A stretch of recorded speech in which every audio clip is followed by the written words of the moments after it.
Aliyekuwa waziri wa usalama wa ndani Fred Matiang'i ajipata taabani baada ya ujumbe wake kuhusu kifo cha Albert Ojwang kuibuka.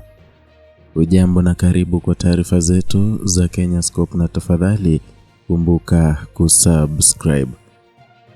Kifo cha kijana Albert Ojwang kimechochea hasira ya kitaifa, huku aliyekuwa waziri wa usalama wa ndani Fred Matiang'i akiungana na sauti zinazotaka hatua kali zichukuliwe dhidi ya waliokiuka sheria.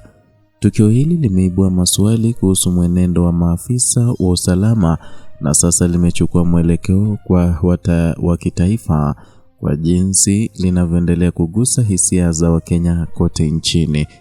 Na katika taarifa iliyotolewa kwa umma, Matiang'i alielezea huzuni yake kutokana na kifo cha Ojwang, akimtambua kama kijana aliyeonyesha matumaini makubwa kwa familia yake na jamii yake kwa ujumla.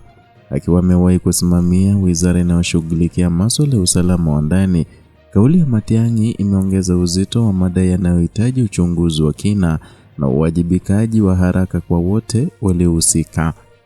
Matiang'i alieleza kuwa kifo cha Ojwang hakipaswi kuchaguliwa ama kuchukuliwa kama tukio la kawaida, bali kama tukio la kitaifa linalohitaji majibu ya haraka kutoka kwa taasisi husika. Alisisitiza kuwa mazingira ya kifo hicho ni ya kutia wasiwasi mkubwa, hasa ikizingatiwa kuwa baadhi ya maafisa wa polisi wanahusishwa moja kwa moja.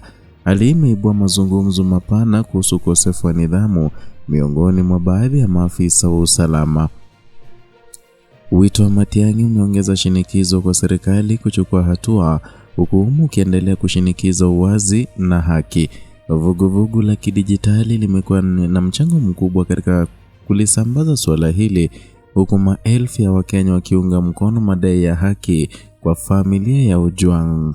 Uungwaji mkono huu umewafanya viongozi wengine wa kisiasa kushawishika kuchukua msimamo dhidi ya vitendo vya ukatili vinavyohusishwa na maafisa wa usalama. Kesi ya Ojwang sasa inahusishwa na hoja pana zaidi kuhusu ukosefu wa uwajibikaji ndani ya vyombo vya dola. Tukio hili limefufua kumbukumbu za visa vya awali vinavyohusisha vifo vya raia mikononi mwa vyombo vya usalama ambavyo havijawahi kupata mwanga wa haki. Uingiliaji wa Matiang'i unachukuliwa kama ujumbe muhimu kwa vyombo vya usalama na viongozi wa kisiasa kuwa haki haipaswi kuwa ya hiari, bali ni wajibu wa msingi wa serikali kwa raia wake. Na katika kipindi ambacho wananchi wamekuwa wakipoteza imani kwa taasisi za haki na usalama, kauli kutoka kwa viongozi wakuu wa zamani kama Matiang'i inatoa mwanga mpya wa matumaini. Ila Wakenya wengi wamemwingilia Fred Matiang'i wakisema kwamba wakati wa hatamu yake, wakati alikuwa waziri wa usalama wa ndani, watu wengi waliaga dunia, kulikuwa na utekaji nyara na miili mingi ilipatikana mto Yala. Ila sasa amejitia hamnazo na kutuma ujumbe wa rambirambi na vilevile wa shutuma kwa viongozi wa serikalini. Sasa hivi Wakenya wamenyosha kidole cha lawama kwa Matiang'i, wakiukosoa ujumbe wake na kusema kwamba pengine haikufaa andike ujumbe kama huo kwa sababu yeye pia alikuwa kwenye kile kiti, na vilevile yale yanayotokea sasa hivi yalisababishwa wakati ule.